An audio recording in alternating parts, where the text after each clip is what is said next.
This is Bud, KE0CUZ. Just got my BridgeCom Maverick in the mail. Let's open it up.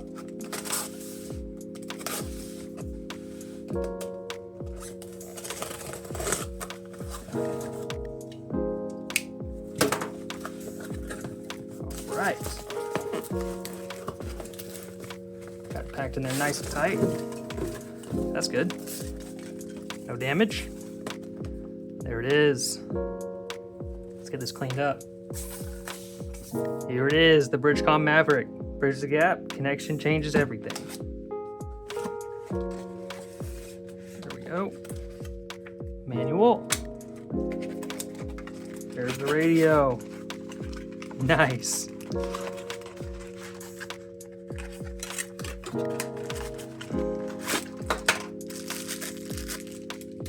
Look at that. That is nice and clean. Very cool.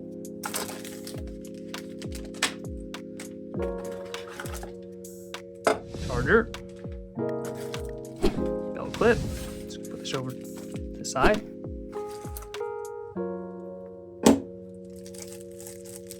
PTZ button. Adapter.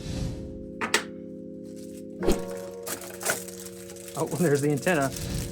Wow. That's good. It's a nice long one. It's like the 21 inch, I think. That's cool.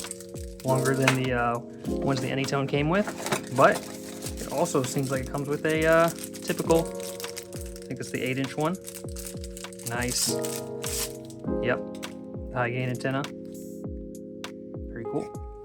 All right, let's put this thing together.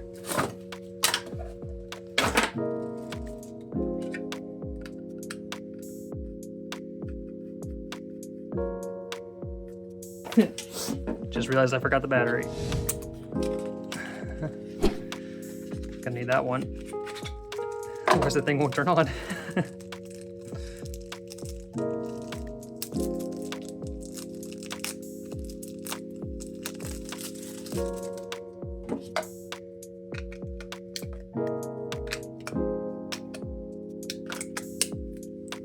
There we go. Oh, wait a minute. Nice. There we go. Let's boot this thing up. Calibration date. All right. 2025. Not anymore. I'll set that up in a minute though. Nice. Maverick splash screen. Let's go. There we go.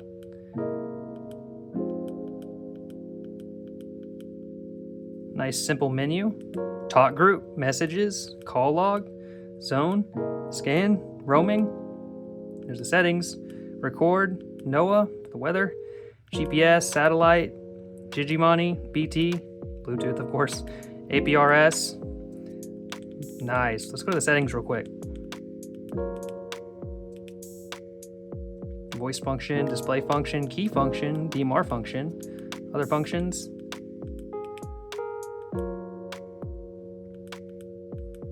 Yeah, looks like everything's here, obviously.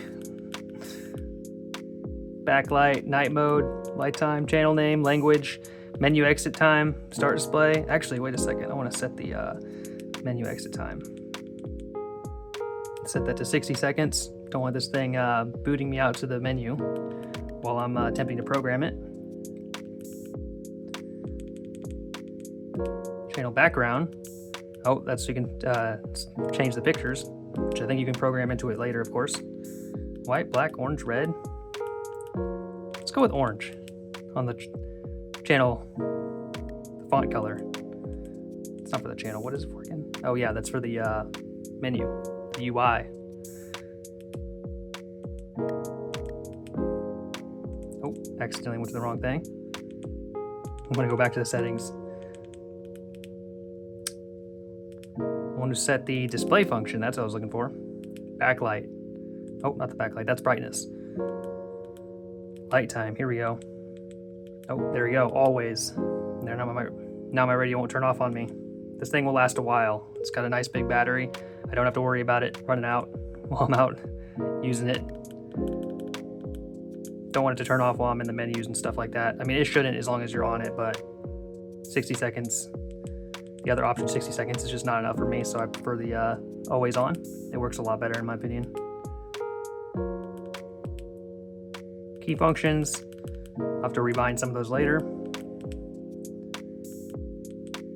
TX timer, TOT predict, TX power. I'll probably have to change the power level at some point, but I'm not gonna worry about that yet.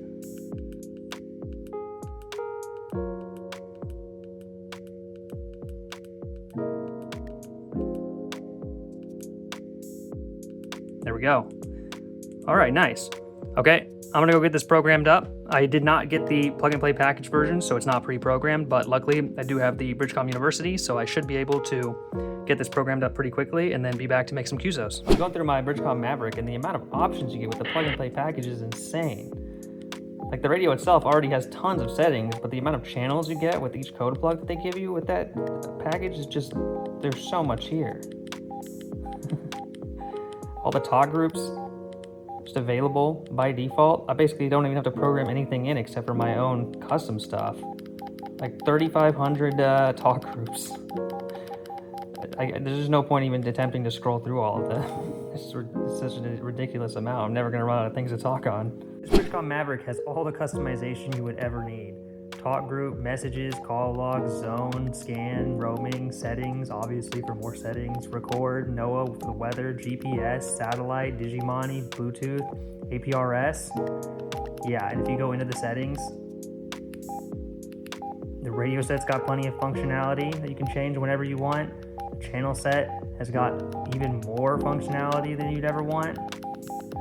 I mean, basically everything's here. It's great.